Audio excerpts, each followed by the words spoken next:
네, 다음은 고해상도 위성들에 대한 내용입니다.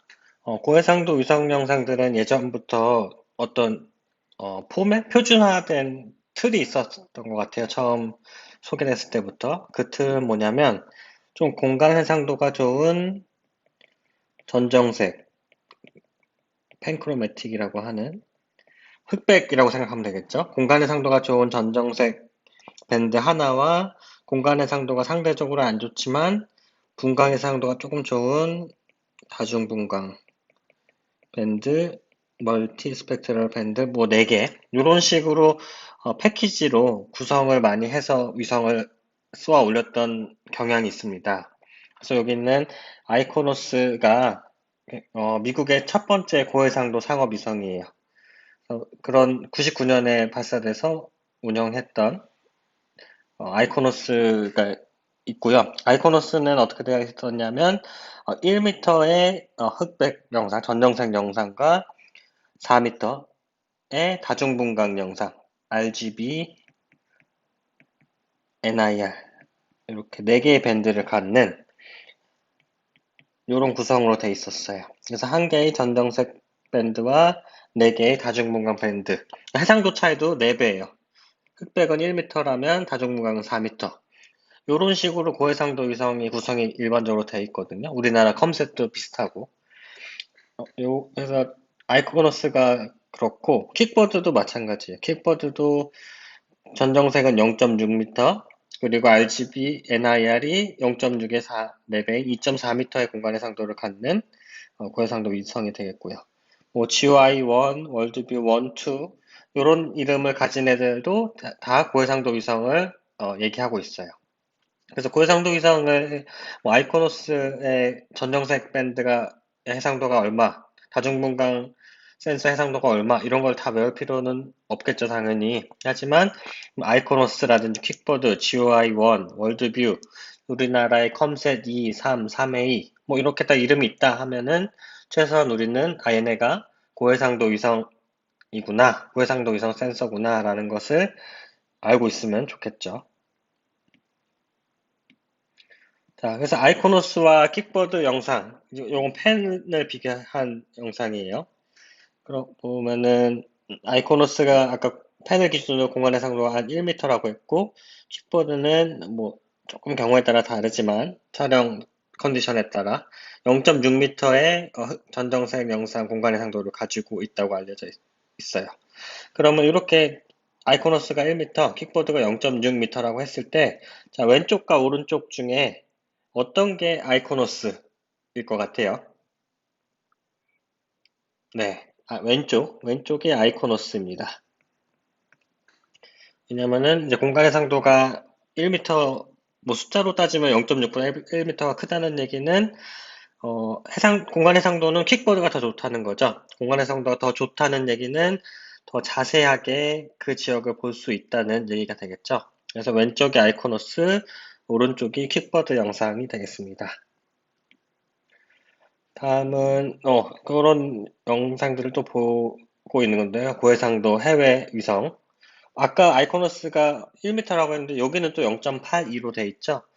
이거는 뭐 일반적으로 1m라고 우리는 얘기하지만 이게 아까 얘기했듯이 어떤 촬영의 환경이라든지 뭐 조건 등에 따라서 공간 해상도가 조금씩 달라질 수는 있어요. 그래서 여기서는 0.82 아주 제일 잘 해상도가 잘 나왔을 때 써놓은 것 같아요. 0.8이라고 되어 있고 킥보드는 또 0.65라고 되어 있고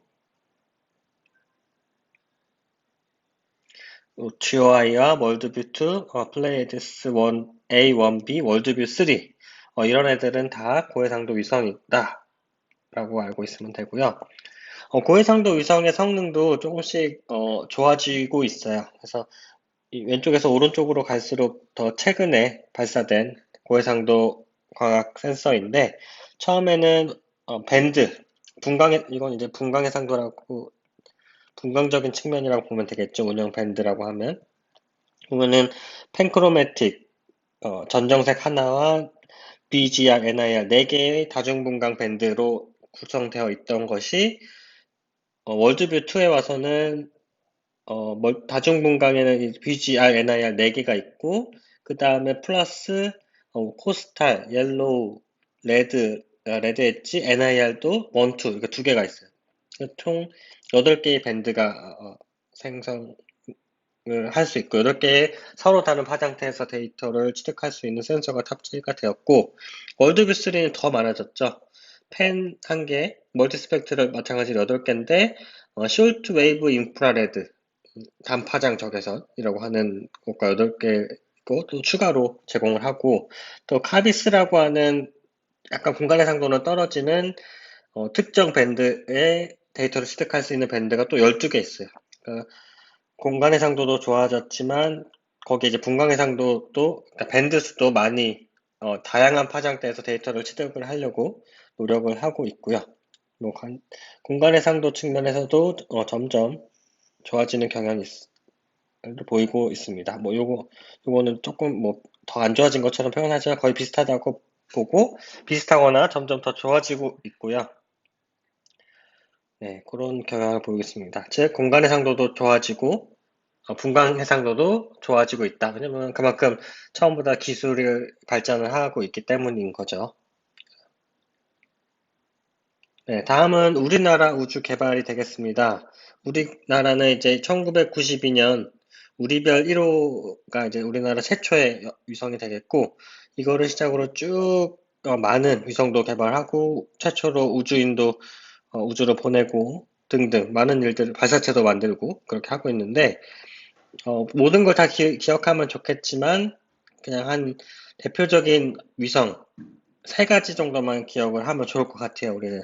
첫 번째는 뭐냐면, 이미 이제, 많이 알고 있겠지만, 이제 컴셋, 아리랑 시리즈, 영어로는 컴셋이라고 하고, 아리랑이라는 이름과 다목적 실용위성이라는 2가지 이름을 갖고 있는 이 컴셋이라는 애와, 그리고, 천리안, 컴스, 정지궤도 위성인 어떤, 음, 그런 천리안 위성이 2010년에 첫 번째로 발사하고, 그 다음에 이제 정지궤도 위성이 2018년과 2019년에 또 정지궤도 위성 2개가, 천리안 2호라고 우리가 일반적으로 얘기하는데, 이렇게 발사를 했고요. 그 다음에 하나 더, 알면 좋을 것 같은 게, 이제 차세대 중형 위성입니다. 차세대 중형 위성, 이제 2019년이라고 되어 있는데, 이게 조금씩 이제 밀렸어요. 발사 예정이 밀려서, 현재는 2021년 3월 혹은 4월에 1호, 2호를 발사할 예정인데, 어쨌든, 3가지 정도, 다목적 실용위성, 정지궤도 위성인 천리안, 그리고 차세대 중형위성, 요 3가지 정도는 잘 기억을 하고 있으면 좋을 것 같습니다.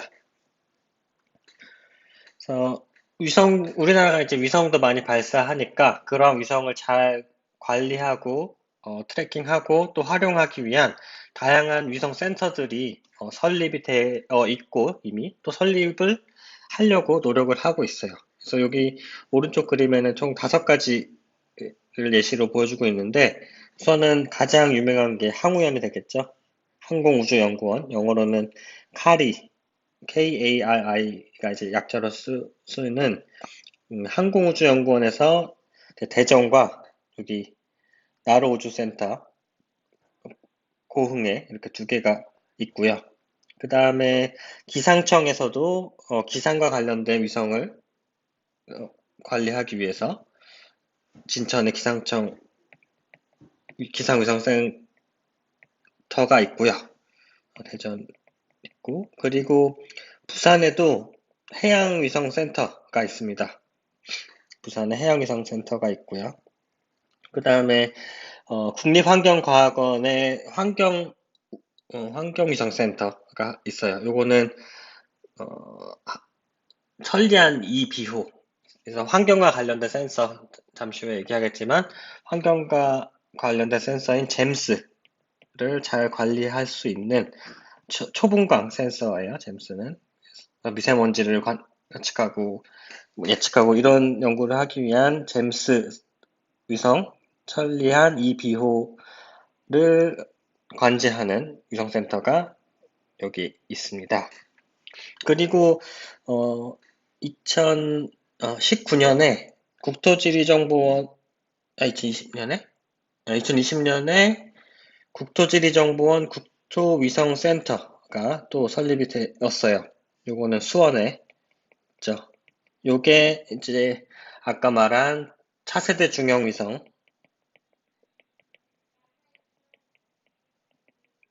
위성을 이제 쏘아 올리면 그 위성들을 계속 그 관제하고 데이터를 활용하고 그러한 업무를 담당하기 위한 일들을 할 예정이고요. 그 외에는 울산의 재난안전연구원의 방재위성센터라든지 농촌진흥청의 농업산림위성센터 그리고 수자원공사도 이제 위성센터를 만들어서 위성을 관제할 계획을 다 갖고 있습니다. 굉장히 많은 곳에서 위성을 관리하기 위한 노력을 많이 하고 있고 그 얘기는 이러한 위성을 잘 이용하고 관리할 수 있는 그런 인재들을 앞으로도 많이 필요로 한다라는 얘기가 되겠죠.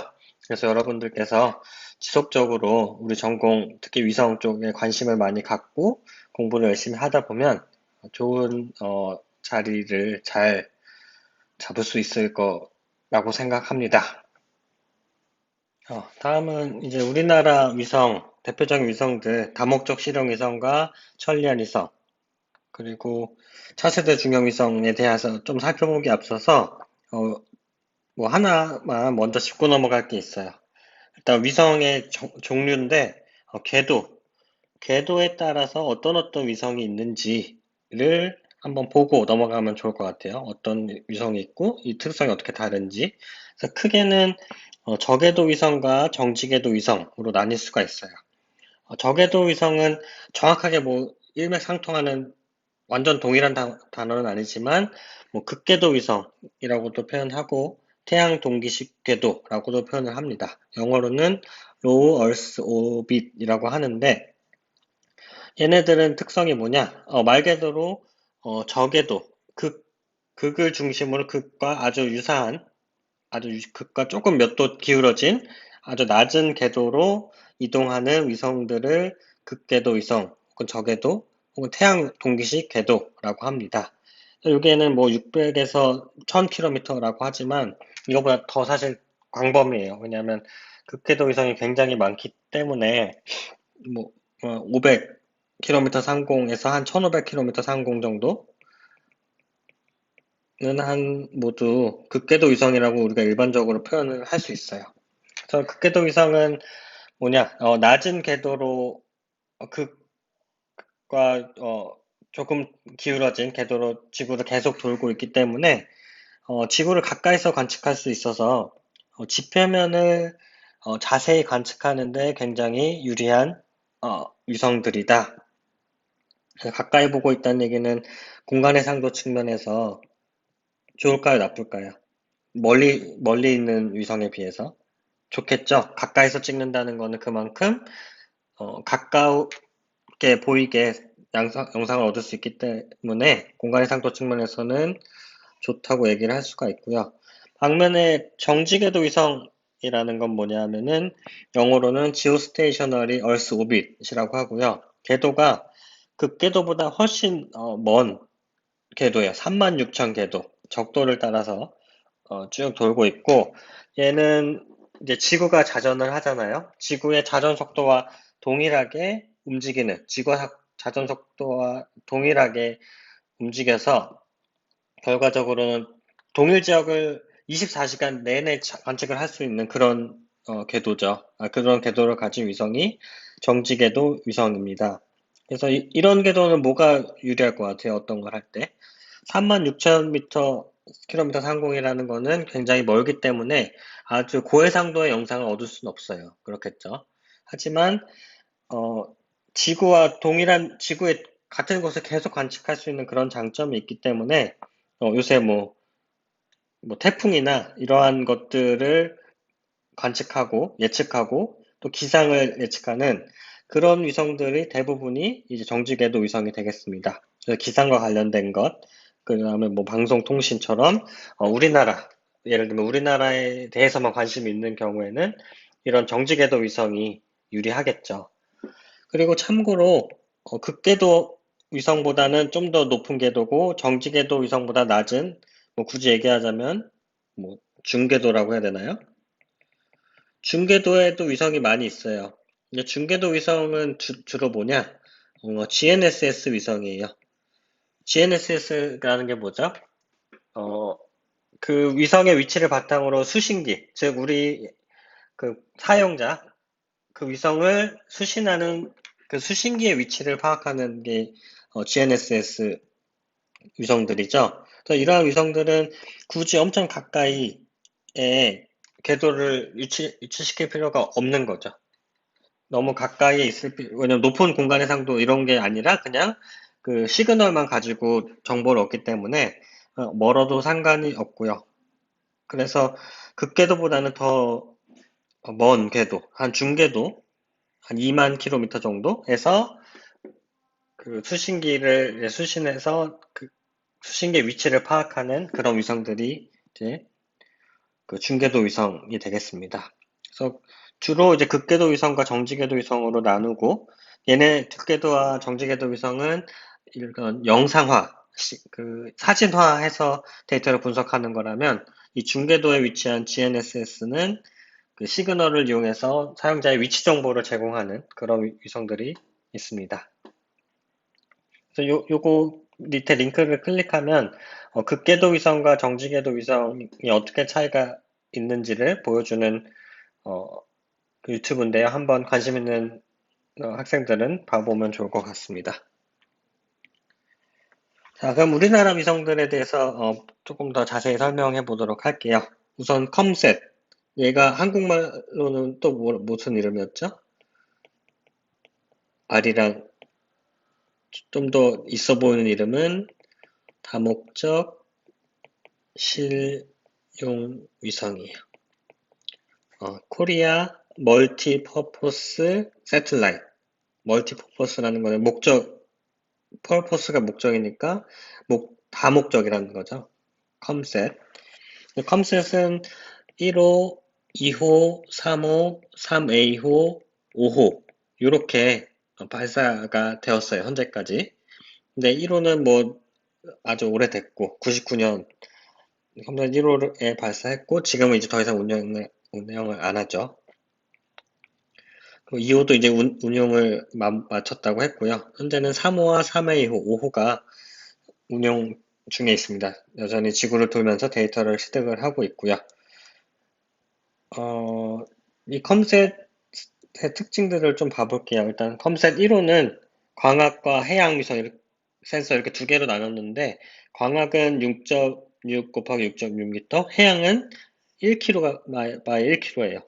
그렇죠? 이때는 뭐 어떤 특정 목적 하나에 이렇게 집중하기보다는 처음 이제 위성을 제대로 된 고해상도 위성을 띄워보자라는 취지가 컸고 그래서 광학을 주로 그 지표만을 분석하는 광학 센서와 바다를 분석하는 해양 센서 이렇게 두 개로 구성이 되어 있었고요. 컴셋 2호 같은 경우에는 전정색 1m 다중분각 이거는 아까 말한 BGR, NIR 이렇게 4개의 밴드 그쵸? 비슷한 특성을 갖고 있죠. 다른 해외 고해상도 위성 센서와 비슷하게 이런 다중분각 영상 4개의 밴드 4m짜리 4개의 밴드를 가지고 있었어요. 그 다음 발사한 게 컴셋5인데 이제 컴셋5는 광학 쪽이 아니고 사 쪽이에요. 마이크로파를 이용하는. 그래서 조금 특성이 다르고요. 그리고 컴셋 2호보다 개선된 컴셋 3호가 발사가 되었는데요. 구성은 똑같아요. 전정색과 다중분광인데 공간 해상도가 각각 0.7m와 2.8m로 컴셋 2보다는 공간 해상도가 좋아진 걸 알 수 있죠. 컴셋 이제 다중분광 영상이 아니라 흑백 영상을 기준으로 이렇게 컴셋 1호, 2호, 3호, 3A호를 비교를 했는데 1호는 6.6m, 2호는 1m, 3호는 0.7, 3A호는 0.5호 이렇게 나눠져 있고요. 이 뒤에 있는 연도는 각각 발사 연도가 되겠습니다. 이거는 컴셋 2호와 컴셋 3호를 영상을 비교한 거예요. 동일 지역에서 촬영된 영상을 비교한 건데 확실히 컴셋 3호가 조금 더 시각적으로 훨씬 더 개선된 결과를 보여주는 것을 알 수 있죠. 컴셋도 아까 설명한 것처럼 뭐 랜셋이나 여러 해외 위성을 다운받을 수 있는 것처럼 컴셋도 마찬가지로 이건 다운은 아니고 주문을 할 수가 있어요. 무료가 아니라는 얘기죠. 그리고 뭐 조금 생각보다 이렇게 싸진 않아서 요걸 뭐 직접 해볼 필요는 없을 것 같아요. 근데 어쨌든 컴셋 위성 영상을 가지고 어떤 분석을 하고 싶다 했을 때는 구입을 해야 되고요. 그러한 구입은 구글에서 뭐 아리랑 위성 다운로드 이렇게 검색을 하거나 요 링크를 들어가면 어, 아래와 같은 이런 UI가 나와서 내가 어느 지역 영상을 구매할 건지 이런 검색을 할 수 있도록 해놨습니다. 그래서 관심 있는 분들은 한번 들어가 봐도 좋을 것 같고요. 네, 앞서서는 우리나라 대표적인 저궤도 위성, 고해상도 위성인 컴셋, 다목적 실용 위성에 대해서 살펴보았고, 지금부터는 우리나라의 대표적인 정지궤도 위성인 천리안 위성에 대해서 살펴보도록 하겠습니다. 첫 번째 천리안 위성, 천리안 1호는 2010년에 발사되었고, 얘는 컴스라고 불렀습니다. 영어로. 컴스는 뭐의 약자냐면 커뮤니케이션 오션 메테orological satellite, 이게 통신 있을까요? 통신 해양, 이거는 뭐죠? 기상 위성, 즉 통신 해양 기상 위성, 즉 통신도 할 수 있고 해양도 할 수 있고 기상도 할 수 있는 그런 위성인 거죠. 즉 정지궤도 위성을 처음 우리나라에서 이제 발사를 하게 되니까 굉장히 많이 활용을 하려고 노력을 한 거죠. 정지궤도 위성으로 할 수 있는 모든 것들을 다 하기 위한 위성이랄까? 그래서 통신, 기상, 해양 세 가지를 모두 다 관측하고 정보를 제공해 줄 수 있는 그런 위성이 되겠습니다. 천리안 위성이 되겠고요. 요게 이제 2010년에 발사되었고, 천리안 2호가 이제 천리안 1호가 하던 일을 새로 하게 되었는데, 천리안 2호는 얘는 천리안 1호는 아까 컴스라는 이름이 있었다면 천리안 2호는 우리는 이렇게 지오 컴셋, 다목적 실용위성이랑 영어 이름을 좀 통일을 시키면서 동시에 정지궤도 위성인 것을 표현하기 위해 앞에 지오가 붙고 뒤에는 컴셋, 이렇게 이제 우리는 천리안 2호를 부르고 있습니다. 천리안 2호는 사실 두 개가 있어요. 위성이 EA호와 EB호가 있고요. EA호에도 센서가 두 개가 달려 있고 EB호에도 센서가 두 개가 달려 있어요. 천리안 EA호에는 이제 기상 관련된, 하나는 지구의 기상과 또 하나는 우주의 기상을 볼 수 있는 두 개의 센서가 달려 있는 게 EA호고, 얘는 2018년, 19년에 발사를 했고요. 2018년 12월에 발사되고요. 2B호는 2020년에 성공적으로 발사를 했죠. 발사를 했고, 2B호에는 해양과 환경을 관측할 수 있는 두 개의 센서가 들어있어요. 아까 천리안 1호에는 센서가 3개 들어있었던 거죠. 얘는 세계 통신과 기상과 해양을 관측할 수 있는 그런 3개의 센서를 위성 하나에 탑재했다면, 이번엔 컴셋 2호에는, 천리안 2호에는 EA와 EB호 나눠서 EA호는 기상과 관련된, EB호는 해양과 환경과 관련된 센서를 탑재를 하였습니다. 그래서 아무래도 2010년에 비해서 거의 한 10년이 지났으니까 그만큼 기술이 많이 발달을 했겠죠. 그래서 천리안 1호에 비해서 대비 해상도가 4배 이상 향상됐다. 이렇게 딱 4배라고 말하기는 어렵지만, 왜냐하면 센서도 다르고 목적도 다르기 때문에 어쨌든 굉장히 많은 진보가 있었다라고 하고요. 천리안 2A호, 기상과 우주 기상을 관측하는 이렇게 두 개의 센서, 그리고 천리안 2B호에는 해양과 환경 관측용 위성 고시2와 잼스. 아까 말한 잼스가 이게 환경과 관련된 거였죠. 고시2는 해양이에요. 이름에 2가 붙었다는 얘기는 그냥 고시도 있었다는 얘기가 되겠죠. 그냥 고시는 요 천리안 위성에 달려있던 3개의 센서 중에 하나, 해양과 관련된 하나가 이제 고시 하나가 있었어요, 여기. 이번에 한 게 고시2가 되겠고요. 그래서 뭐 비교를 해보면은 임무 수명 뭐 이렇게 있고, 처음에는 통신, 기상, 해양을 관측하는 게 선란 1호였다면 2A호는 아까 얘기한 대로 기상을 관측한 2A호, 해양과 환경을 관측하는 2B호로 나뉠 수가 있다. 해상도는 뭐 뭘 하는 센서이냐에 따라서 이제 조금씩 달라요. 뭐 선란 1호에는 기상은 1km, 적외 채널은 4km, 해양은 500m, 뭐 이렇게 조금씩 다르고, 마찬가지로 천리안 2호도 기상은 1km, 가시광 영역은 500m, 적외선 채널은 2km, 해양 같은 경우 250m고, 환경은 7km. 7km라고 보면 굉장히 공간 해상도는 안 좋아 보이죠? 하지만 이 7km 공간 해상도는 안 좋지만 얘가 초분광이에요. 밴드수가 굉장히 많다는 얘기죠. 약 0.6 나노미터의 아주 좁은 파장 범위를 갖는 초분광 센서라서 우리 미세먼지라든지 그러한 것들을 관측하는 데 효과적으로 알려져 있습니다. 밴드 수도 5개, 8개 뭐 이런 것에서 뭐 16개, 13개로 굉장히 는 것도 알 수 있죠. 그래서 여러 번 얘기했다시피 천리안 2A호는 뭐 기상과 관련된 거, 2B호는 해양과 환경과 관련된 2개 센서가 있고, 특히 환경과 관련된 잼스는 초분광 센서다. 그 정도만 알고 있어도 충분할 것 같습니다.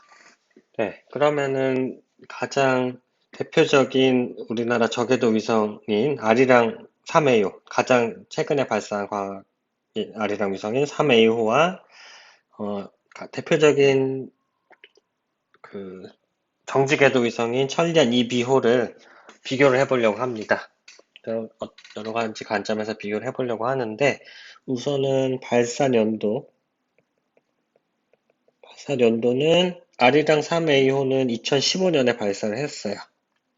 천리안 2B호는 2020년 2월에 발사를 했죠. 성공적으로 그 데이터를 이제 송수할 수 있는 단계까지 왔고, 그 다음은 궤도 운영 고도를 한번 볼게요. 아리랑 3A호는 무슨 궤도 위성이라고 했죠? 네, 저궤도, 극궤도 위성이라고 했죠. 약 528km의 궤도를 돌고 있고 굉장히 낮은 궤도죠. 반면에 천리안 2B호는 36,000km 지구 위 궤도를 돌고 있습니다. 다음은 한반도 방문 주기 해상도 측면에서 둘을 비교를 해볼게요. 아리랑 3A호는 하루에 2회 한반도를 방문할 수가 있어요. 하루에 2회 방문할 수 있고, 만약에 카메라의 각도를 튼다든지, 카메라 각도를 틀거나 자세를 바꾸면 관심 지역을 하루에 2회 이상 촬영을 할 수는 있겠죠. 근데 그러한 어떤 추가적인 작업 없이 일반적인 뭐 레이더 방향을 기준으로 한다면 한반도는 하루에 2회 촬영이 가능합니다. 반면에 천리안은 한반도를 얼마나 자주 관측할 수 있을까요?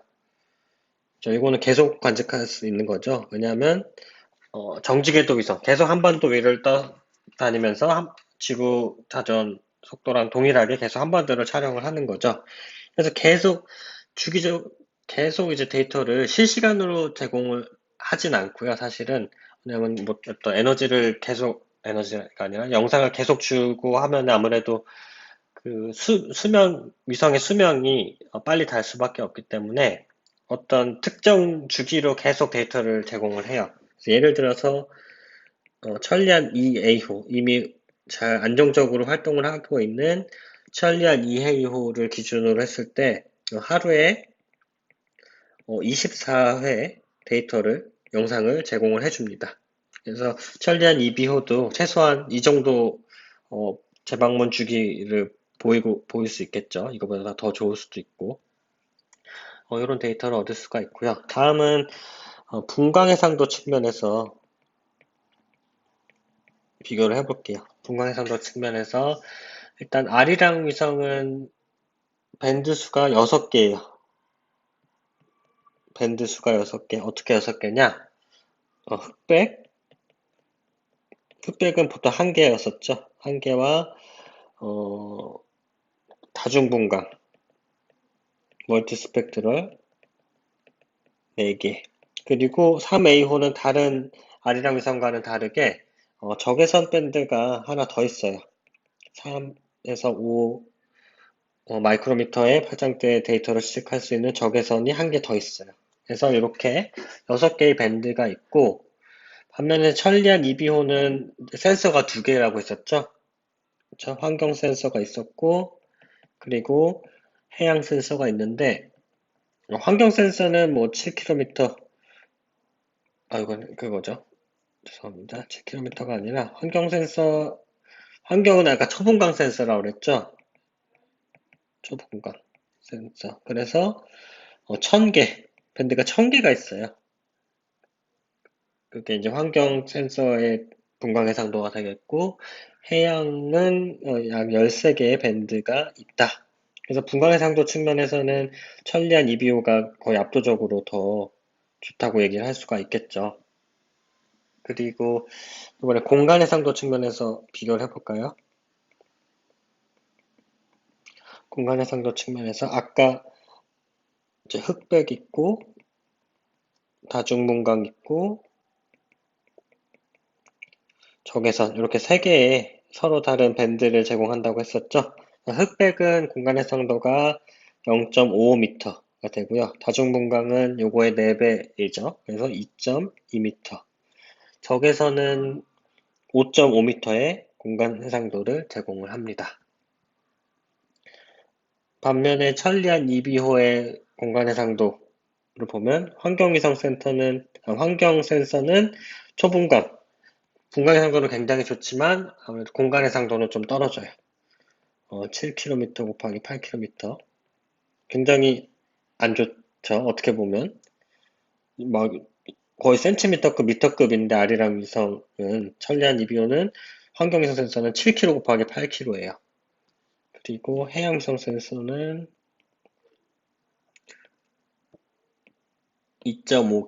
2.525km. 이거는 뭐 환경보다는 아니지만 그래도 공간 해상도가 좋다고 얘기 못 하겠죠. 아무래도 좀 멀리서 촬영하기 때문에. 그리고 해양이나 환경은 아주 정밀한 높은 고해상도의 데이터를 얻을 필요까지는 없는 거죠. 그래서 이게 7km, 8km의 의미는 어떻게 생각을 하면 되냐면 이제 우리나라 한반도라든지 뭐 동아시아가 있을 때 요 7km by 8km 단위로 그 샘플링을 할 수 있는 거죠. 그래서 요 단위로 요 위치에 대해서 어떤 뭐 예를 들어 내가 미세먼지에 관심 있다. 그러면 그 미세먼지를 분석할 수 있는 어떤 정보가 요 단위로 이제 제공을 해주는 거죠. 그러니까 7km, 8km마다 어떤 미세먼지나 그 환경을 관측할 수 있는 관측소가 이렇게 생겼다라고 생각을 하면 될 것 같아요. 요 위치마다 관측소가 있어서 이곳에 대한 여러 미세먼지 농도라든지 그러한 정보를 제공을 해줄 수 있게 되는 거죠. 그래서 이런 차이가 있습니다. 아리랑 3A호와 천리안 2B호가. 자, 그럼 마지막으로 우리나라 위성 중에 봐야 될 것은 이제 차세대 중형 위성이에요. 아직까지는 요거를 뭐 많이, 왜냐면 아직 발사가 안 됐거든요. 아직 발사가 안 돼서 본격적으로 얘기를 하긴 어렵지만 그래도 알아두면 좋을 것 같아요. 차세대 중형 위성이라는 것이 뭐냐면 어, 이제 우리가 이제 컴셋도 개발을 해봤고 이 자체 기술로 천리안도 이제 개발을 했기 때문에 좀 우리나라도 이제 그런 그 기본이 생긴 거죠. 이런 기본 기술이 생겨서 어떤 그 표준 플랫폼을 만들면 좋겠다. 중형 위성, 우리나라 독자적인 기술로 아주 큰, 지금 천리안 위성이나 아리랑 위성은 사실 이 차세대 중형 위성보다 훨씬 크고 무거운 위성들이에요.